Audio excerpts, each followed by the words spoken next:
Hi everybody and welcome to Mark Overanalyzes Film. Today I will be overanalyzing the stone cold classic comedy Some Like It Hot.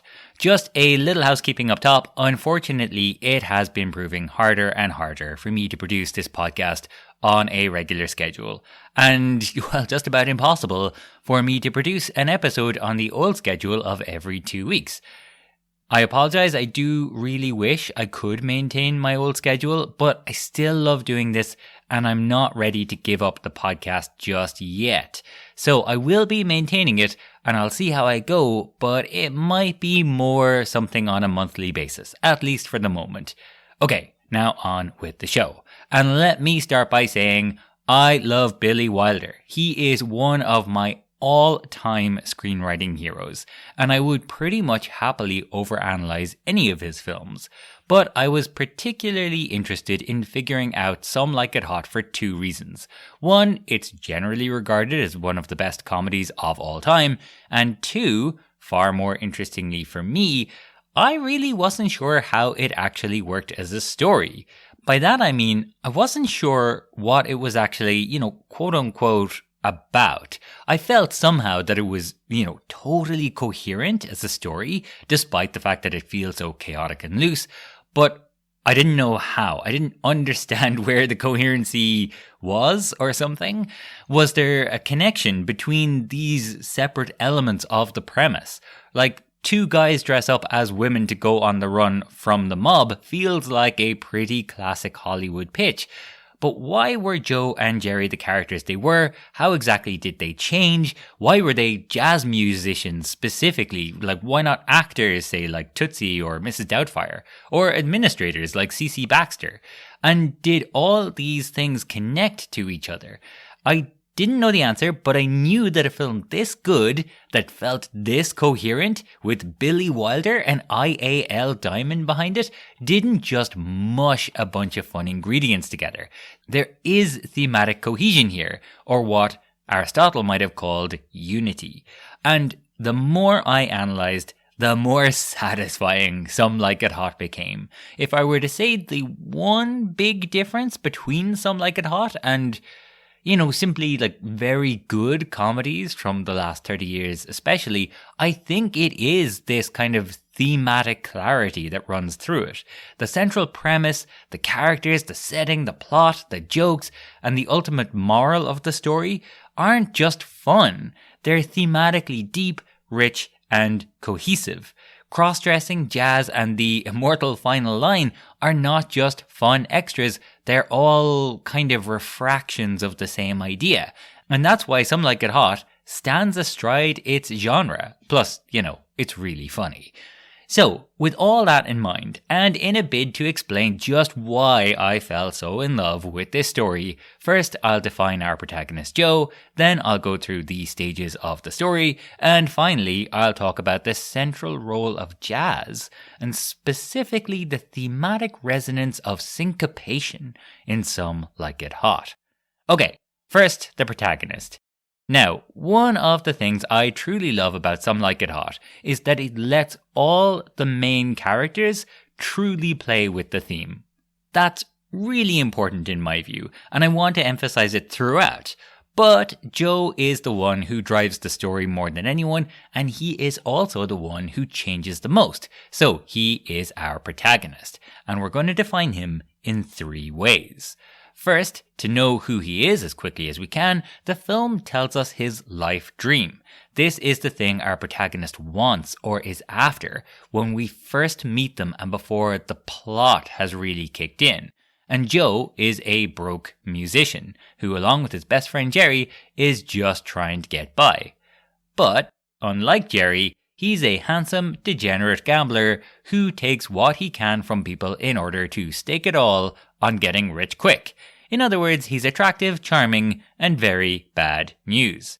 Second, we have his want. This is the tangible objective our protagonist has that drives the long second act of our film. Now, you could probably slice this a few different ways, but at minute 24, Joe starts Act 2 with the objective of escaping the mob. Now, that has several phases. They need to get out of Chicago, they need to get to Florida, and then they need to get a source of money so that they can start anew. And so at minute 94, Joe and Jerry finally have all the pieces in place. But just when they think they're out, the mob arrives at their door. This is what triggers then the third act and the end of the second act. So we can see that this is the moment when the tangible objective has been met or not. So their bid to escape the mob and start anew is the tangible objective for Act 2. Finally then, we have the protagonist's need. In most stories, the protagonist begins with a flaw of some kind. There's something missing in them, or, something they don't understand about life. The need is that thing they're missing. It's the human truth or piece of wisdom that the protagonist learns from their adventure. So while the want is something external or tangible, the need is much more internal, psychological, or even philosophical. It is the way that the protagonist fundamentally changes as a person by the end of the story. And because the protagonist is the avatar for the audience, it's effectively the lesson the story teaches us. And this is where Some Like It Hot gets really interesting for me, because Some Like It Hot is a film about lying and pretense and false appearances. Joe and Jerry pretend to be women. Joe pretends to be a millionaire. Sugar pretends to be a society girl to Shell Oil Jr. and pretends to herself that she's done dating sax players and can quit drinking anytime she wants. The mob pretend to be legitimate businessmen and opera lovers. The detective pretends to be a client looking for booze. Most importantly, it's 1929 and America is pretending to be sober, but it isn't. And ultimately, there's no denying who we really are. But this is where I think you have to thread the needle a bit, because it's not like Joe doesn't change and just says, "This is me, take me as I am."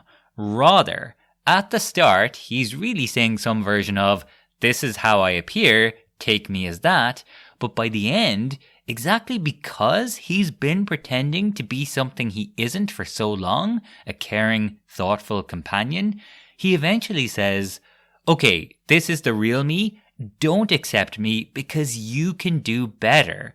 And that Joe, not Shell Oil Jr. or Josephine, but the Joe who learns a lesson from playing the notes of those characters, that Joe wins Sugar's love exactly because they can't deny the undeniable. She can try all she likes, but she loves the drama and the chaos of dating a saxophone player. Joe might not be rich, and he might even still be trouble, but that's okay because he's trying, and nobody's perfect, and some like it hot. Okay, so now that I've defined our protagonist, next I'd like to go through the stages of the story. To my mind, Some Like It Hot is a classic example of a 5-act structure, so that's what I'm going to be using here to break it down. But let me take a moment to explain what I mean by that. A 5-act structure is really just a 3-act structure, but with that long Act 2 in the middle, split into 3 parts.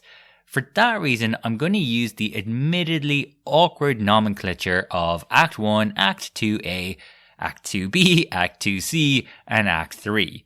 Now, the reason I use that is because I think it's still important to think of those 3, acts or mini acts in the middle as one whole thing. And the reason for that is, well, the concept of a 3-act structure is so familiar for a reason. A 3-act structure basically means a beginning, a middle, and an end, right? But, well, what does that mean? To me, it means really we've got a before, a journey of change, and an after. And we'll see this in action as we go. But we're also going to see here that long Act 2, that journey of change, that middle, whatever you want to call it, which is about an hour and 10 here, is really 3 mini acts of roughly 20 to 25 minutes each. Now, there's one other thing I want to highlight here. I'd like to really focus on what the main character movements are in each of these acts. So that's how I'll be telling this story as much as possible. We begin with Act 1, and Act 1 always has two parts. The first part is Life as It Is. This is the opening 10 to 15 minutes where we find out about the world of the protagonist and how they act in it before the plot really gets going. And so we are introduced to the world of Prohibition-era Chicago in 1929. And in this world, we meet our two heroes, Joe and Jerry, as they play in a jazz band that's about to lose its gig. But more importantly, there's a lot of great character work being done here. Now, the best way to define a character is to give them a problem to solve and show how they solve it. And we learn so much about Joe and Jerry in just a few lines here. The first thing Jerry does is look to confirm with Joe that they are indeed about to get paid. The second thing he does is tell Joe that he intends to spend his money on dentistry. So, Jerry is a worrier, and his main objective is comfort and security. Meanwhile, the first thing we see Joe doing is eyeing up the female dancers and barely listening to Jerry. The second thing he does is tell Jerry that they're not going to waste their money on his teeth or on paying back all the money they owe everyone. They're going to spend it all on greased lightning at the dog track. Joe is a fast-living, reckless womanizer. I'll say. What? No, tonight's the night we get paid. That's good. Why? Oh, I work a filling and one of my back teeth. I got to see a dentist tomorrow. Dennis, we've been out of work for 4 months. You want to blow your first week's pay on your teeth? Well, it's just a filling. I have to be gold. Yeah, have it gold. How can you be so selfish? We owe back rent. We're in for $89 to Moe's Delicatessen. 3 Chinese lawyers are suing us because our check bounced at the laundry. We borrowed money from every girl in the line. You're right. Well, of course I'm First right. thing tomorrow, we'll pay everybody a little something on account, huh? Oh, no, we don't. We don't? No, first thing tomorrow, we go out to the dog track and put the whole bundle on greased lightning. Greased lightning? We have our two main characters and what they want in just a few moments, and then the film gives them a shared problem and shows how they solve it together. Jerry spots a police badge and the two pack up and make a run for it. And running away from trouble is exactly what these two will be collectively doing for the next 2 hours. There's one more thing to note here as well. In the very next scene, we see that Joe really bullies Jerry, and that he's not just a womanizer, he's a user of people with little real awareness of the harm that he's doing. And so, we soon see Joe move right on from blowing their money to trying to get another gig by charming a woman he has just recently spurned. And there's a lot to note in this scene again. One, you might notice that Nellie, the receptionist here, is doing the exact same thing as everyone else. She's lying by presenting a partial truth. She is burying the lead. I'll be talking about this much more later on, but jazz and this film is often defined by syncopation. That is to say, in far too simple terms, because I am not a musician and I don't really understand this stuff, but jazz often plays down the major beats and plays up the minor beats to create rhythm. And that's what everyone here does all the time. And it's what Nellie, the receptionist, does here. She tells the guys that they're looking for a bow fiddle and a tenor sax for a trip to Florida, which is true. But she's leaving out the little fact that this is an all-female band. But Nellie tells this lie because of a truth. She's genuinely hurt and mad at Joe for standing her up.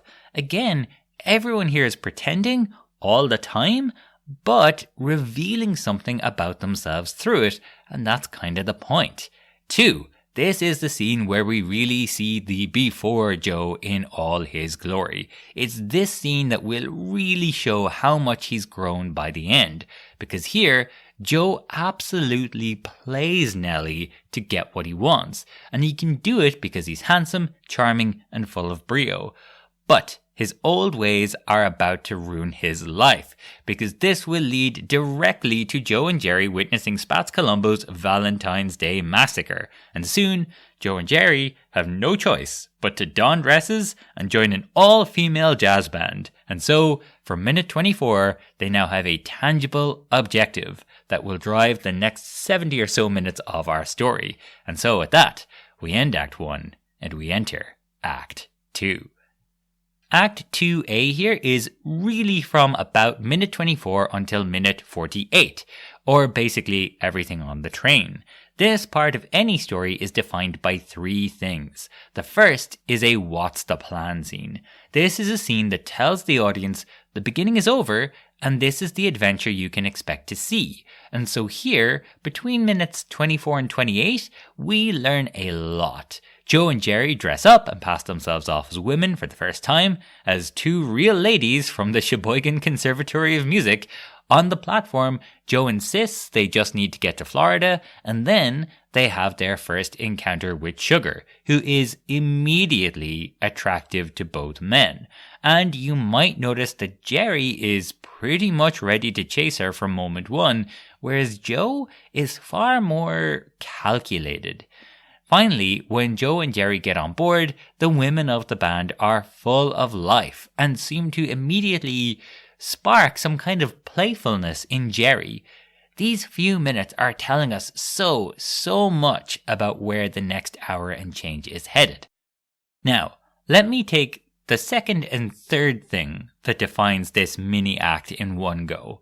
The second thing is what I would call the retrenchment away from the protagonist's need, right? It's also called the rejection or refusal of the call.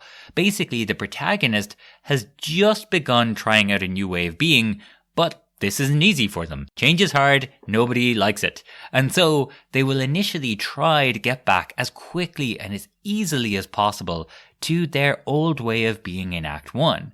But then, at the end of this mini act, we have the first unconscious move towards the protagonist's need. And this is also often called the acceptance of the call. I call it the unconscious move because, well, it's unconscious and it's generally reactive as opposed to, considered or intentional, and it often surprises the protagonist themselves. And that's exactly what we're going to see here with pretty much all 3 of our heroes. So, first, as a man who uses people to get what he wants, Joe is essentially retrenching as he's keeping this all distant and impersonal, getting just what he wants out of the situation, and he's bullying Jerry plenty in this section to boot. But then, Joe as Josephine is wrangled into helping Sugar with the ice in the toilet, and he discovers that Sugar has a huge thing for tenor sax players. And Joe, you'll notice, foreshadows our ending here perfectly by telling Sugar, just like he will again in 74 minutes time, that he's a tenor sax player. He's trying to tell her, in some capacity, who he really is. Only at this point, he's telling her while, really burying the lead. I can't trust myself. I have this thing about saxophone players, especially tenor sax. Really? I don't know what it is, but they just curdle me. All they have to do is play 8 bars of Come to Me, My Melancholy Baby, and my spine turns to custard. I get goose pimply all over, and I come to them. That's all? Every time. I play tenor sax. But you're a girl, thank goodness. Oh, yeah. That's why I joined this band. Safety first, anything to get away from those bums. It's from this moment on that Joe will fully engage in his new objective of trying to hook up with Sugar. So it is a textbook first unconscious move, and you can also see why it's called an acceptance of the call. But Joe is not alone in first retrenching and then making this unconscious move. Second, we have Jerry. And Jerry is an interesting case here because you could argue that, what exactly his retrenchment is. Initially, before he even gets on the train, he has a real bout of nerves and complains of discomfort, which is pretty typical of the Jerry that we've seen so far. But you'll notice the moment he gets on that train surrounded by women and dressed as one of them, he seems to become far more relaxed and playful. But you could also argue that Jerry's retrenchment is his, pretty straight male impulses coming to the fore around all of these women. And you might notice that this too is kind of evoked in a kind of security and comfort frame. Jerry talks about a dream he had as a child of being in a pastry shop and being able to eat as much as he wanted. He might be salivating here over a train car full of women, but even here, at this point, there's some suggestion of poverty and a desire for access and comfort. In this interpretation, Jerry makes his first unconscious move right as Joe and Sugar are getting to know each other in the bathroom. Initially, Jerry was furious that his private party with Sugar was being crashed by all these other women. But at minute 48, he has completely accepted his role as one of them. And again, we can see how carefree and joyous that makes him. So the one-legged jockey said... What did he say? So the one-legged jockey said, don't worry about me, baby. I ride side saddle. Oh, shh. Terribly sorry. I think I hiccup. Thirdly, then, we have Sugar, who has two big character scenes in this act, both in the toilet. In the first, she appears to be down and in denial. She says she's on the run and that she drinks no more than anyone else and can quit anytime she wants. Later, for her first unconscious move though, she is unknowingly bonding with the very kind of person that she is supposedly running away from. At the same time, she seemingly displays more acceptance and knowledge of self, as she readily admits that she's not terribly smart, which is again all going to sound very familiar later on. So, at that, we've had a what's the plan scene, a retrenchment, and a first unconscious move. Plus, we're about to arrive in Florida. The first phase of Joe and Jerry's plan is complete. And so, at minute 48, it's time for Act 2B. Act 2B is really all about the midpoint. A platonic ideal of a midpoint should do several things at once. 1, it should generally raise the stakes of our story. 2, it should foreshadow our eventual climax. And 3, very much relatedly to 2, it should contain the protagonist's first conscious or deliberate move towards their need. Now, the midpoint bifurcates this act, so the first half is building up to it, while the second half is, basically reacting to it. So, the women arrive in Florida, and we can see that Joe is now all in on Sugar, and Jerry has been sidelined. But soon, he'll have his hands full anyways, because it's here that we are introduced to the one and only Osgood Fielding. And this really triggers the midpoint of Jerry's story. Osgood comes on to Jerry/Daphne, and the moment of transformation is when Jerry slaps him aggressively for making a pass at him in the elevator. And so, at minute 52 into a 120-minute runtime, Jerry gets a real sense of how the other half live. Osgood is smitten, a new tension is set, the stakes have been complicated, and the ending has been foreshadowed, and our B-plot has had its midpoint. And that leaves us free to focus on the A-plot and its midpoint.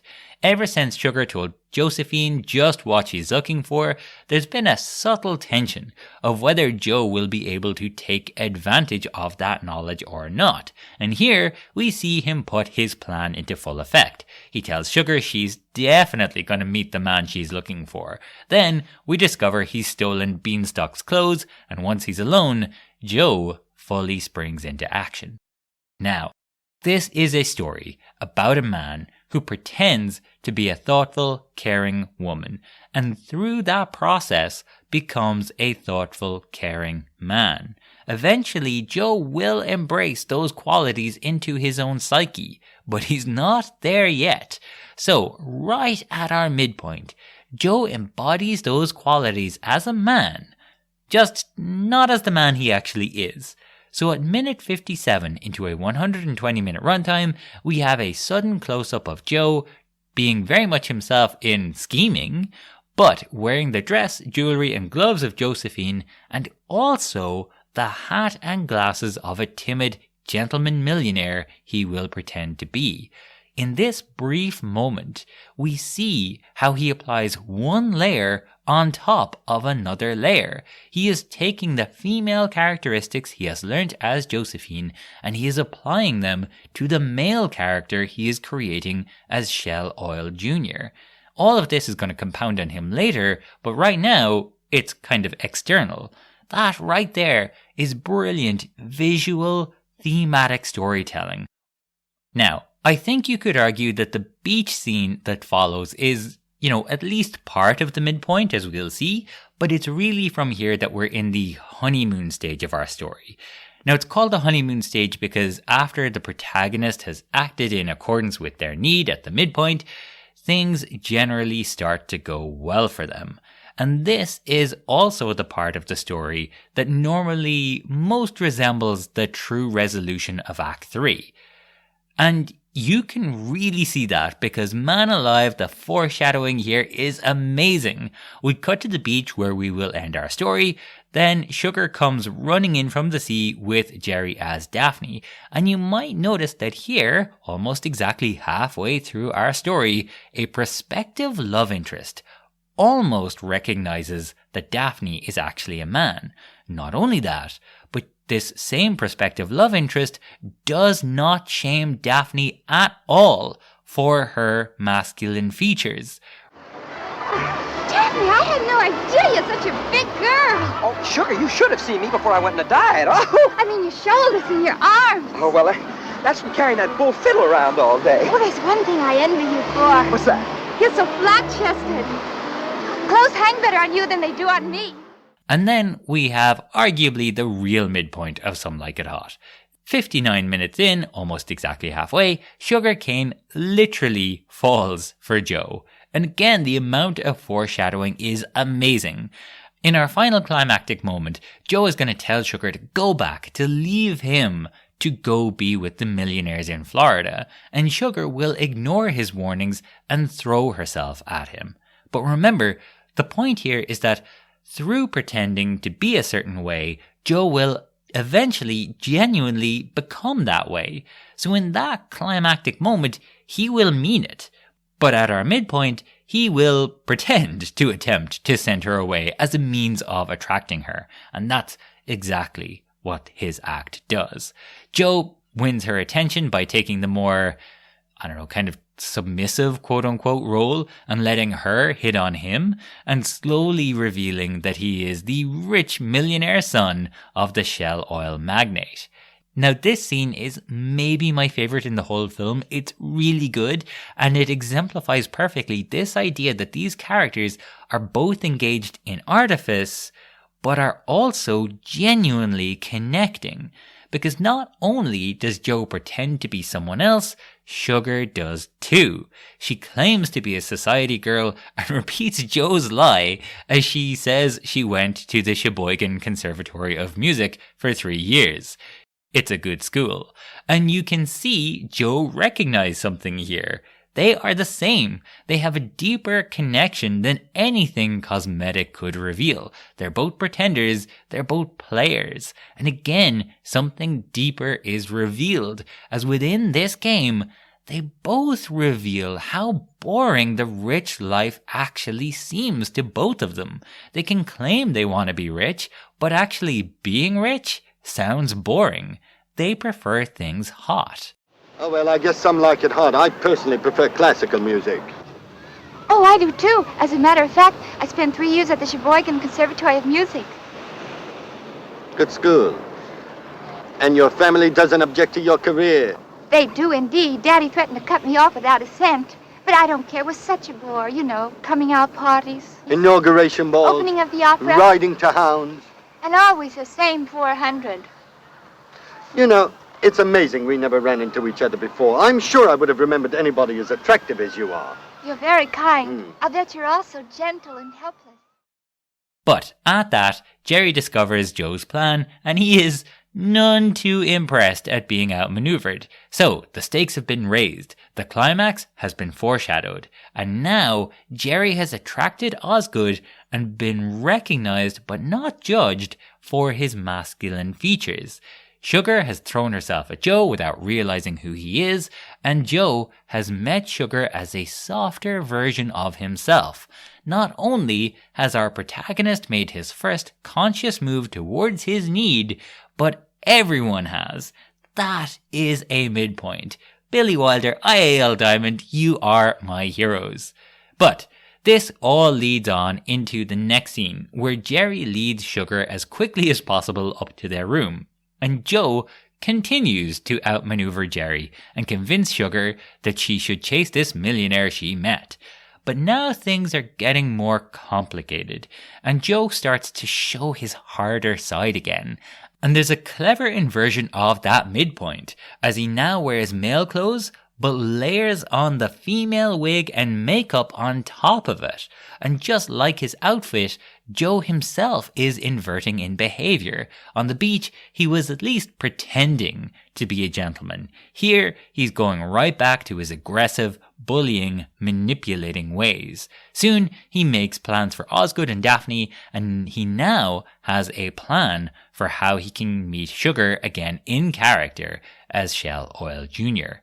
But in order to enact it, he's gone back to alternating between manipulation and aggression. And you might notice at the same moment, Jerry is removing his feminine makeup and refusing to engage in Joe's plan. The honeymoon is over. And you will notice that at minute 60, we have a time jump from daytime in Florida to night. That means it's time to exit Act 2B and enter Act 2C, the bridge from the honeymoon to the low point. Now, the low point most normally feels like a moment where, all is lost. But the reason for that is twofold. First, in terms of plot, this is the point at the end of our long Act 2 where the protagonist has either succeeded in their tangible objective or not. And second, in terms of story, this is the moment where the protagonist's change is complete, but they don't know what to do about it. In highfalutin terms, this is the moment where the protagonist no longer believes the thematic counter-argument of the story, which they did at the start, but the thematic argument, which they will totally embrace in the climax, still feels impossible. So they're caught between these two beats, these two nodes. So that low point moment is what we are headed towards here in Act 2C. And you can see how the characters are all struggling with their change. Joe is trying to pretend to be a gentleman, but he forgets to take off his earrings. Then he can't work the motorboat. Then he can't find his way around his supposed yacht. Once inside, things only become more complicated. Again, he concocts a scheme to have Sugar come on to him, but the more passionately she pursues him, the more he struggles to maintain his veneer. He needs to be patient to find the moment where his old way of being and his new way of being can kind of merge, where he can allow his natural instincts to surface without them blowing his cover. But the more he fights his natural instincts, the more Sugar really does pursue him. Eventually, he will genuinely become more like the way he is pretending to be, and that will win Sugar's heart. And I really want to emphasize here, you could accuse this scene of being manipulative, but I don't think it's as, dodgy as so many of its cheap imitators.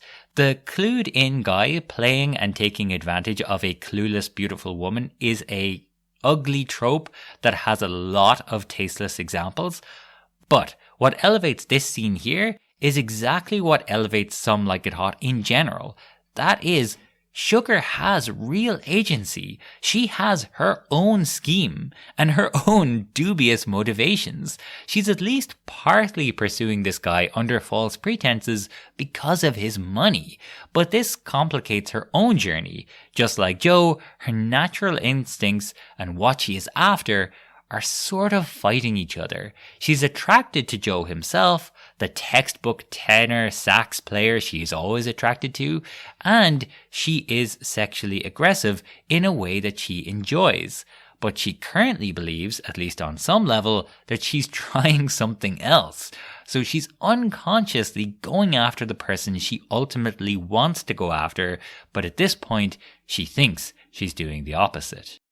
And just like Joe and Sugar, Jerry is in a situation where he thinks he wants one thing, only to find that maybe there's something to this other way of being. He accepts Osgood's invitation to a roadhouse where they can tango till dawn, but he's none too happy about it. Once there, though, we have a classic mini 3-act structure. At first, Osgood tells him off for leading again.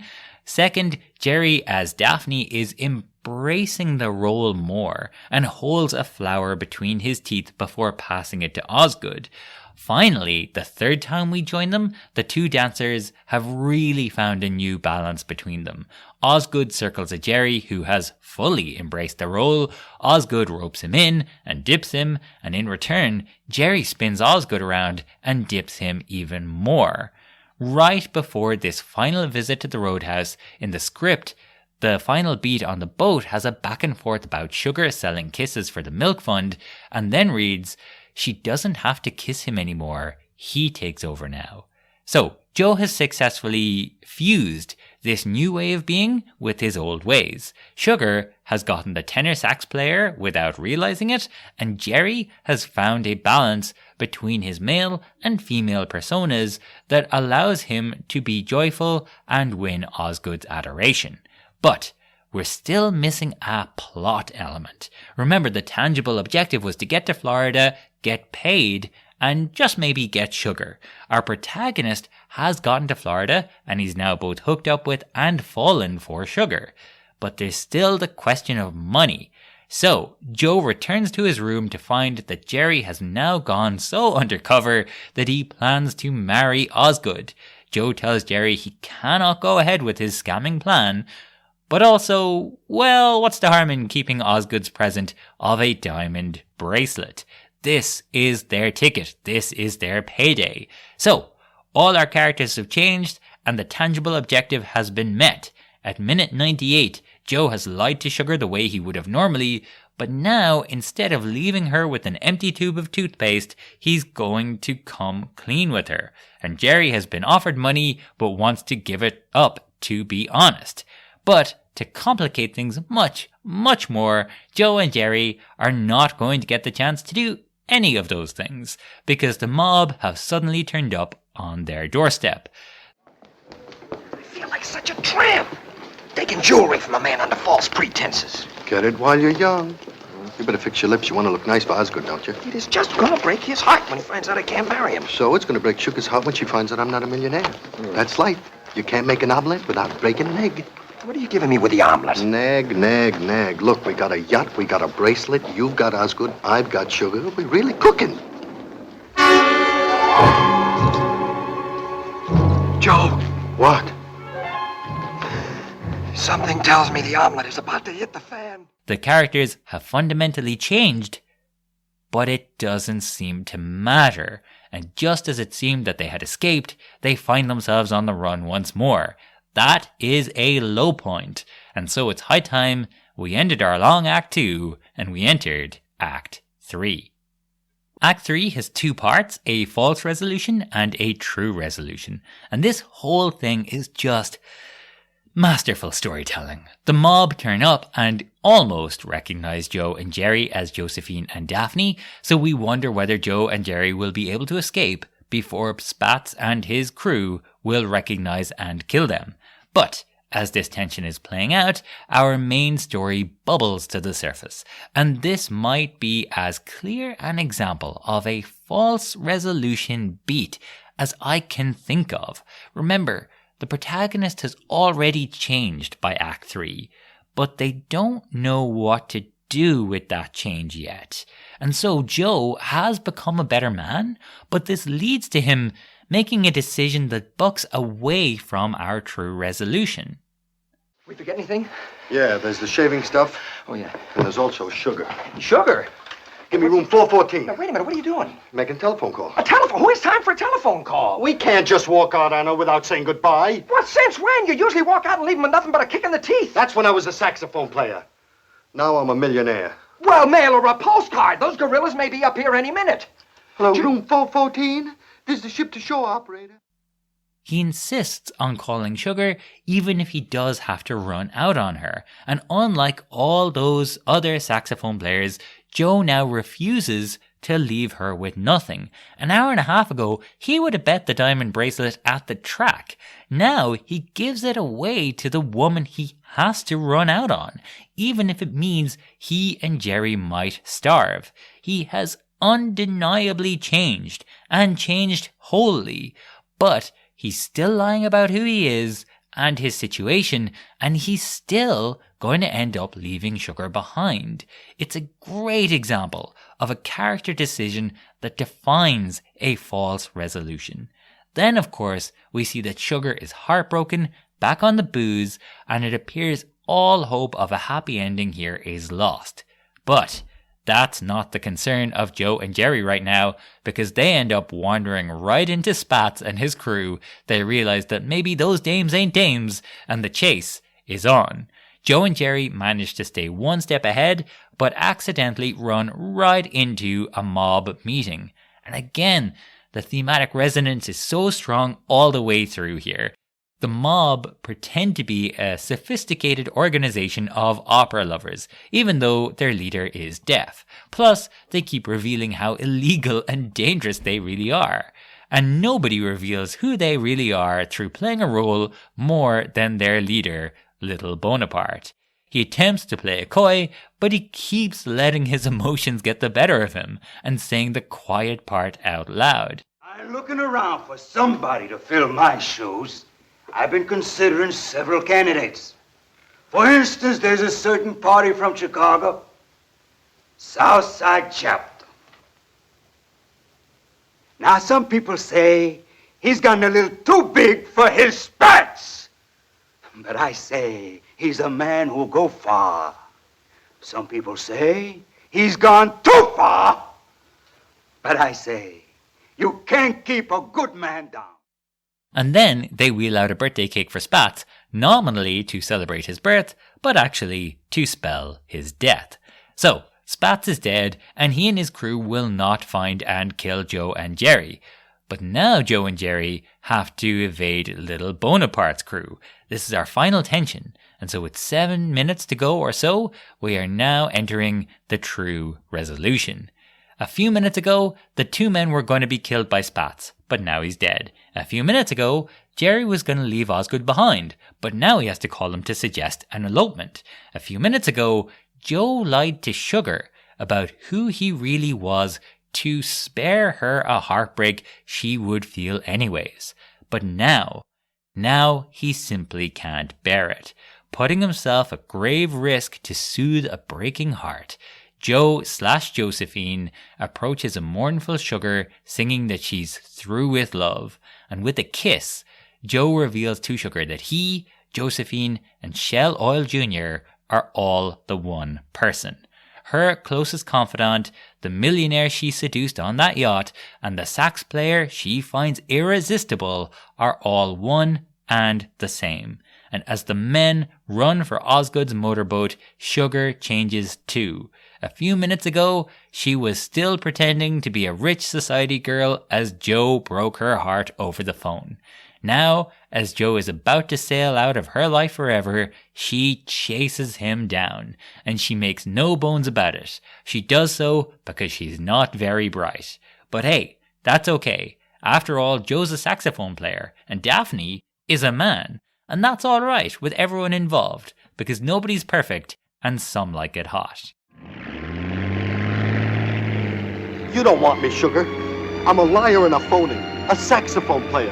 One of those no-good-nicks you keep running away from. I know, every time. Sugar, do yourself a favor. Go back to where the millionaires are. The sweet end of the lollipop, not the coleslaw in the face, the old socks, and the squeezed-out tube of toothpaste. That's right, pour it on. Talk me out of it. There is just so much that I could talk about with Some Like It Hot.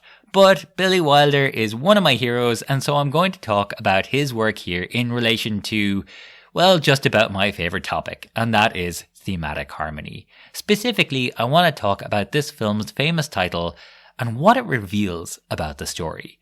Some Like It Hot works on a lot of levels, but it is a clear reference to jazz music, and jazz plays a really important role throughout. First of all, the songs that Sugar sings could not be more thematically on point. 32 minutes in, Joe and Jerry are performing, as the script says, quote-unquote, daintily as musicians, so as not to give themselves away.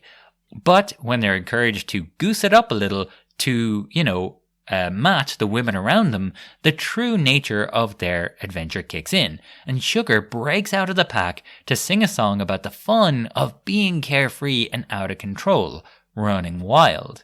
At minute 69, right after meeting Joe disguised as a millionaire, Sugar sings, "I Want to Be Loved by You," in a nightclub. And while everyone is running around pretending to be someone or something they're not, trying to get something that they don't have, right at the heart of our film, she sings the words, "I couldn't aspire to anything higher than to feel the desire to make you my own." This perfectly foreshadows an ending where a deadbeat sax player tells her to go back and marry a millionaire, and she reveals that in her heart of hearts, she only wants him. Finally, at minute 115, Sugar sings "I'm Through With Love," and it makes Joe realize just how much damage he's done, and that he simply cannot leave Sugar like this. These songs just could not be more tonally or thematically on point. But of course, that's not the real reason jazz works so well here. There's a far deeper, thematic, philosophical reason jazz plays such a huge role. Now, many people over the years have pointed out that jazz works as a great metaphor in Some Like It Hot because it's fast, it's chaotic, and it's so associated with improvisation. The characters seem very sort of like they're improvising all the time. Some Like It Hot feels like jazz. And that's all true and very important. But I think there's more. Right at the core of our story, when Sugar first meets Joe dressed as a man at our, midpoint, she tells him that she's with the band Sweet Sue and her society syncopators. And Joe / Shell Oil Jr. recognizes this to mean jazz. Now, forgive my limited understanding here again, because I am not a musician, but syncopation refers to emphasizing or playing to the notes that are typically not emphasized or played to. You might say it's off beat or on the weak beat. And this is such a rich metaphor here, because this is a story where all the main characters are emphasizing parts of themselves they would normally play down. In 1959, in a story set in 1929, there would be very fixed notions about what behaviors a man or a woman displays. But, all men have quote-unquote feminine virtues and vice versa. In so playing to the beats that they would normally not, they realize that those normally de-emphasized aspects are there. They become more whole as a result, and they create a new collective rhythm. To be specific, Joe starts as a womanizing, manipulating user, but he has to play the role of a supportive, kind-hearted woman. In so doing, he eventually becomes a more supportive, kind-hearted man. Jerry starts as a comfort-seeking warrior who is bullied by Joe, but as soon as he dresses as a woman, he starts to become more playful and joyous. By the end, he's debatably engaged to a completely carefree gadabout, Osgood Fielding, who has become infatuated with his alter ego Daphne because of her willingness to stand up to him in, maybe a more typically quote-unquote masculine way. And finally, and really importantly to my mind, we have Sugar. She tries to pretend that she's foregone her old ways. She can stop drinking any time, she says. She's given up hooking up with sax players, she says. She's going to marry a harmless millionaire with glasses, she says. She went to the Sheboygan Conservatory of Music, she says. But it's all a pretense. She's trying to play the minor notes of her personality as the major notes. And while that's unsustainable, it does allow her to really connect and create an undeniable rhythm with Joe. Joe, for once, emphasizes the weak beats that still exist within him. Because he plays an emotionally supportive role to Sugar, he genuinely becomes emotionally involved with her in a way that he would not normally. And because Sugar is trying to chase a man who has more typically feminine virtues than the usual sax players he's attracted to, the two create a bond that connects them deeply, even while they are both, to put it gently, de-emphasizing their true natures. Jazz can be fast and chaotic and improvised and offbeat, but it's all about people coming together and creating a rhythm. When you can capture that, it's magic. And when you create a film that is made totally harmonious with the resonance of those ideas from top to bottom, you get a masterpiece. You get Some Like It Hot.